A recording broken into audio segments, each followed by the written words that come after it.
Darjeeling site scene part 1 में हम लोगों ने कवर किया रोपवे और जापानीज टेम्पल। अगर आपने वो एपिसोड नहीं देखा है तो मैं लिंक डिस्क्रिप्शन बॉक्स में शेयर कर दूंगा, आप जाके देख सकते हैं। और इस एपिसोड में हम लोग सबसे पहले कवर करेंगे बतासिया लूप, जहां से कंचनजंगा माउंटेन की रेंज दिखाई पड़ती है। और उसके बाद हम लोग जाने वाले हैं दार्जिलिंग जू, जो कि इंडिया का नंबर 1 जू है।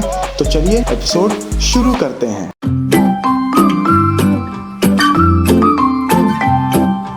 दोस्तों, हम लोग दार्जिलिंग से 20 मिनट की ड्राइव करके हिल कार्ल रोड स्थित बतासिया लूप पहुंच गए हैं। मात्र 15 रुपए का टिकट लेकर अब हम लोग यहाँ विजिट करने जा रहे हैं। दार्जिलिंग शहर का अगर आप 360 डिग्री व्यू लेना चाहते हैं तो बतासिया लूप से अच्छी जगह हो ही नहीं सकती है।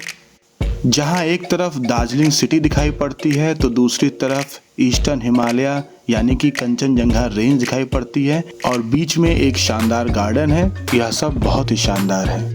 बतासिया का मतलब होता है एरी स्पेस। अगर आप टॉय ट्रेन के लोकल साइट सीन का टिकट लेते हैं तो वह बतासिया लूप को कवर करता है। और इस पूरे लूप के बीच में 50,000 स्क्वायर फीट का एक शानदार खूबसूरत सा गार्डन है, जिसको आप देख सकते हैं। बतासिया लूप की स्थापना सन 1919 में हुई और वो एक ज़रूरत थी, क्योंकि टॉय ट्रेन जब घूम स्टेशन से आगे बढ़ती थी दार्जिलिंग जाने के लिए तो उसको 140 फीट गहरे शार्प फॉल से होकर गुजरना पड़ता था, जो कि बहुत ही खतरनाक था।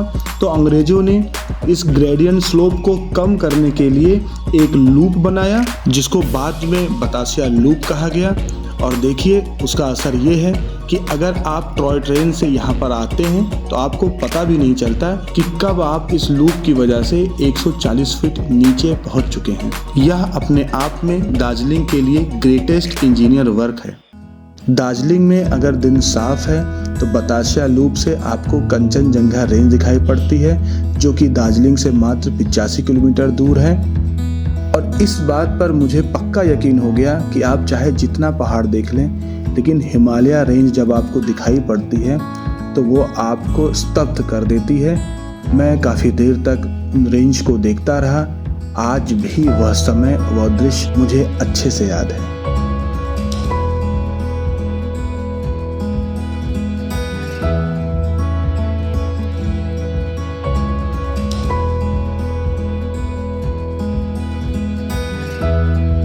दोस्तों, इस समय हम लोग हैं बतासिया लूप में। सुबह के 6 बज रहे हैं और इस लूप की सबसे अच्छी खासियत यह है कि एक वॉर मेमोरियल है। तो यहाँ गोरखा रेजिमेंट का वॉर मेमोरियल बना हुआ है और यहाँ से आपको दार्जिलिंग का पूरा व्यू दिखेगा। मैं मानता हूँ कि आपको उतना क्लियर नहीं दिख रहा होगा, लेकिन पीछे ध्यान से देखिए तो उन बादलों के बीच में कंचनजंगा रेंज दिखाई पड़ रही है, जो कि इंडिया की सबसे ऊंची चोटी है। और जो पीछे धुंधले धुंधले पहाड़ दिखाई पड़ रहे हैं, बहुत धुंधले, वो पूरा सिक्किम है। लेफ्ट साइड में मेरा साउथ सिक्किम है, राइट साइड में नॉर्थ सिक्किम है। और यहाँ देखिए जितनी बाजारें दिख रही हैं, इसमें जो आपको येलो कलर की बिल्डिंग दिख रहे हैं वो एक मोनेस्ट्री है। और आगे जो दिख रहा है वो एक कॉलेज है, स्कूल है, जहाँ पर मैं हूं ना और यारिया फिल्म की शूटिंग हुई थी। आप यहाँ पर आते हैं तो इधर दूरबीन है, 50 रुपीज़ में आपको यहाँ के व्यू पॉइंट दिखा सकते हैं। मैंने वो पॉइंट देखे तभी मैं आपको बता पा रहा हूँ। और उस पहाड़ के पीछे नेपाल बॉर्डर है। नेपाल यहाँ से 30 किलोमीटर ही है, तो वहाँ से दिखाई पड़ रहा है। काफ़ी शानदार नज़ारा है सुबह के समय। अगर आप टाइगर हिल जा रहे हैं मॉर्निंग को सनराइज़ देखने, तो रिटर्न में यहाँ पर आना तो बनता ही है। काफ़ी अच्छा माहौल है, धूप इतनी अच्छी निकली हुई है, ठंडा ठंडा लग रहा है, बहुत अच्छा लग रहा है। और सामने मैं तो पहली बार सोचा कि बादल है, फिर बाद में मुझे रियलाइज नहीं यार ये पहाड़ है। और वाकई काफ़ी हाइटेड है, बहुत ऊंचा पहाड़ है। सामने देखिए क्लियर दिख रहा है, बहुत बढ़िया यार। बतासिया लूप के सेंटर पे सन 1995 में एक वॉर मेमोरियल बनाया गया, जो कि गोरखा रेजिमेंट को समर्पित है, जिन्होंने देश की आज़ादी में अपने प्राणों की आहुति दे दी। देखिए वॉर मेमोरियल में रोल ऑफ ऑनर्स दिया गया है।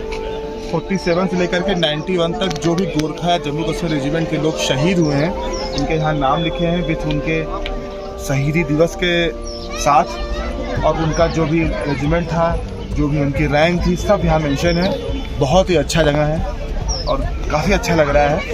ये सब देख के लग रहा है कि आप मतलब फील कर पाते हैं कि आप हिंदुस्तानी हैं। मुझे यहाँ आकर बहुत अच्छा लगा। अगर आप कभी भी दार्जिलिंग आते हैं, इस लोकेशन को, इस जगह को आप मिस नहीं कर सकते।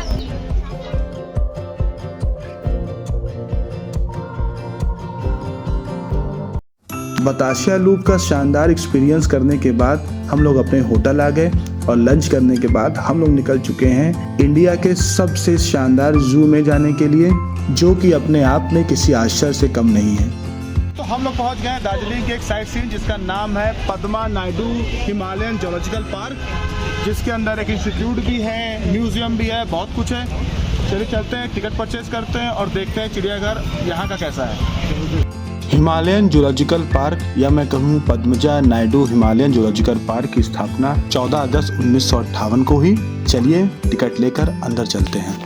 दोस्तों 110 रुपए का एक आदमी का टिकट लेकर हम लोग चिड़ियाघर के अंदर आ चुके हैं और ये देखिए बहुत ही शानदार नज़ारा है। चारों तरफ ठंडी ठंडी हवा चल रही है और बहुत अच्छी धूप खिली हुई है, बहुत अच्छा लग रहा है। काफ़ी अच्छी भीड़ है। मुझे लग रहा है कि काफ़ी एडवेंचर होने वाला है, क्योंकि इस तरह का हिली एरिया में कोई जू का होना अपने आप में एक कमाल की बात है। हिमालय जूलॉजिकल पार्क देश का इकलौता ऐसा जूलॉजिकल पार्क है जो कि इंटरनेशनली रिकॉग्नाइज किया गया है, और ऐसा इसलिए है क्योंकि यह park red panda, snow leopard, Tibetan wolf और पूर्वी हिमालय की अन्य अत्यधिक लुप्तप्राय पशु प्रजातियों के संरक्षण प्रजनन कार्यक्रमों के लिए मान्यता प्राप्त है। देश में कुल 130 जू हैं। सितंबर 10, 2022 में central zoo authority of India ने एक रैंकिंग लिस्ट जारी की, जिसमें दार्जिलिंग जू ने टॉप किया। Former prime minister Shrimati Indira Gandhi ji ने इस जू का नाम बदलकर पद्मजा नायडू जूलॉजिकल पार्क कर दिया। Padmaja Naidu ji ex governor of West Bengal थी और भारत कोकिला सरोजनी नायडू जी की पुत्री थी। दार्जिलिंग जू इंडिया का पहला ऐसा जू है जिसको prestigious international award the earth hero 2014 से सम्मानित किया गया, जहां पर मोर देन 300 जू वर्ल्ड वाइड पार्टिसिपेट कर रहे थे। चलिए एक एक करके सारे शानदार एनिमल्स को हम लोग करीब से देखते हैं।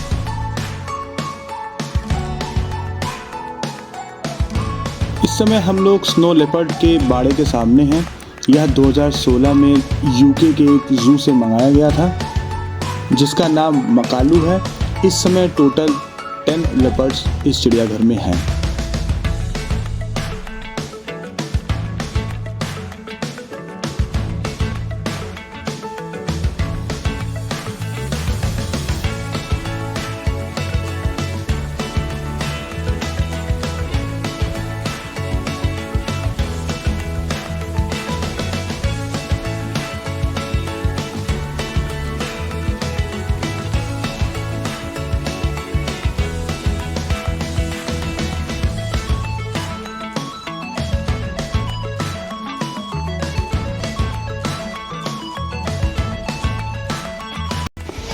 दोस्तों शेर की साइज देखिए, मतलब उसकी आंखों में देखकर डर बैठ जाए। इतना विशाल का है बंगाल टाइगर, मैंने तो नहीं देखा इतना हेल्दी और इतना बड़ा। आप देख रहे हो, दो हैं और दोनों ही फुल साइज एडल्ट।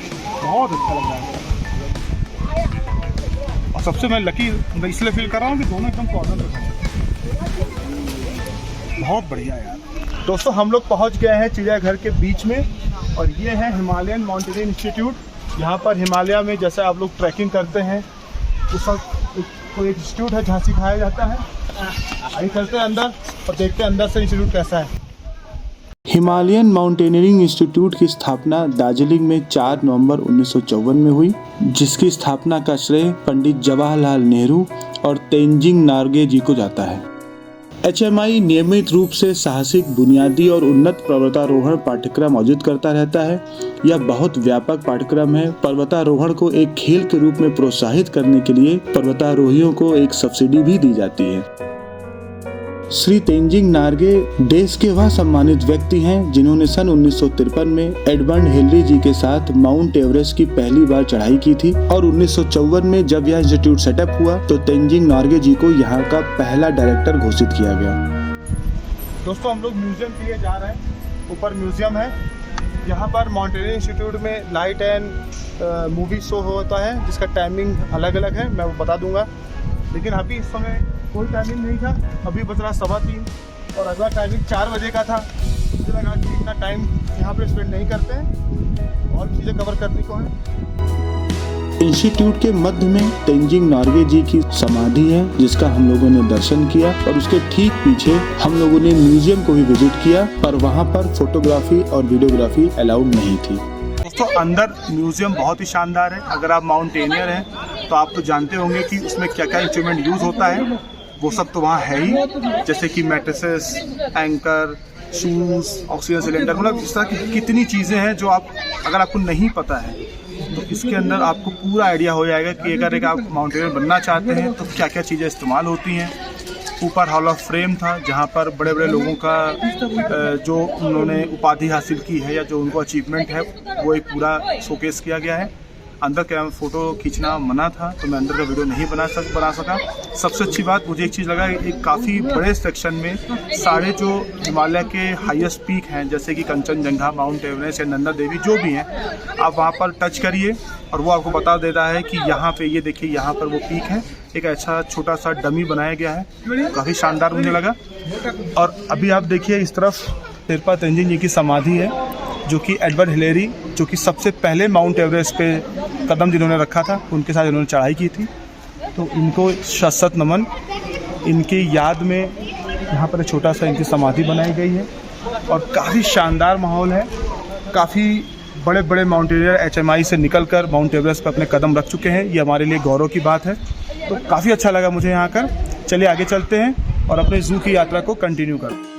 थोड़ा सा आगे हम लोग बढ़े ही थे तभी हमें हिमालयन ब्लैक बेयर दिखाई पड़ा, जो कि यूजली तिब्बत, नेपाल, चाइना के 10,000 से लेकर के 12,000 एल्टीट्यूड पे पाया जाता है, जिसका वेट 90 से 120 kg तक हो सकता है। मेन गेट से राइट की तरफ चलते ही हम लोग पहुंच गए हैं रेड पांडा कंजर्वेशन सेक्शन में। यह इस चिड़ियाघर का बेस्ट अट्रैक्शन पॉइंट है। रेड पांडा की एवरेज वेट 3 से 4 किलो होता है, जबकि इसकी हाइट 50 से 60 सेंटीमीटर तक होती है, जो कि बर्थ के 18 महीने बाद मैच्योर हो जाते हैं। यह प्रायः बम्बू लीव्स, फ्रूट्स इत्यादि खाते हैं। इनकी लाइफ 16 साल तक होती है। जू के परिसर में ही कुछ छोटी शॉप थी जहां पर लोग गोरखा कम्युनिटी के कपड़े पहनकर फोटो और वीडियो बना रहे थे, जिसको देखकर मैं भी बहुत उत्साहित हुआ और मैंने भी सोचा कि चलो मैं भी देखता हूं कि मैं गोरखा वेशभूषा में कैसा लगता हूं। दोस्तों ये देखिए ये गोरखा का ड्रेसअप है और मैंने यहाँ पे करवाया है। 130 रुपीज़ में ये गेटअप में आप आ सकते हैं और फ़ोटो ले सकते हैं। ये खुखरी है जो यहाँ की सबसे फेमस है और ये एंकल में टोपी काफ़ी सुंदर लग रहा है, काफ़ी अच्छा लग रहा है। मुझे काफ़ी अच्छा लग रहा है ये पहनावा। अगर आप कभी यहाँ आते हैं तो इस तरीके से ड्रेसअप तो जरूर होना चाहिए। दोस्तों यहाँ हमारा चिड़ियाघर का सफ़र यहाँ पर ख़त्म होने वाला है। बहुत ही शानदार अनुभव था। मैं बताऊँ तो अगर मैंने जितना आज तक जू देखा है उनमें ये मुझे बेस्ट लगा। उसके सबसे बड़ा रीज़न ये है कि बहुत छोटे में और बहुत ही सिस्टमेटिक और हेल्दी एनिमल हैं, जो कि मैंने किसी चिड़ियाघर में नहीं देखा। 3 एनिमल ऐसे मैं मेंशन करूंगा जिसको मैंने क्या आपने भी पहले कभी नहीं देखा होगा। पहला तो स्नो पांडा, जो कहीं नहीं देखा मैंने, चाहे वो दिल्ली का चिड़ियाघर हो या लखनऊ हो, कानपुर हो, पुणे हो, कहीं का हो, यहाँ पर वो चीज़ मुझे दिखा। सेकंड रेड पांडा, जो कि इंडिया में मिलता ही नहीं है, चाइना, तिब्बत और नेपाल में पाया जाता है, वो यहाँ था। और थर्ड वन मार्खोर, जो कि एक बकरी है, जो कि पाकिस्तान का नेशनल एनिमल है, जिसको मैं बहुत दिनों से देखना चाहता था, जो कश्मीर रीजन में पाई जाती है, वो यहाँ था। कुल मिला के छोटे में इतने यूनिक एनिमल अगर आपको देखने हैं तो यहाँ पर आना आपका बनता है। अब तक का सबसे बेस्ट डेस्टिनेशन पूरे दार्जिलिंग का मेरे लिए ये चिड़ियाघर है। बहुत अच्छा लगा मुझे यहाँ पर।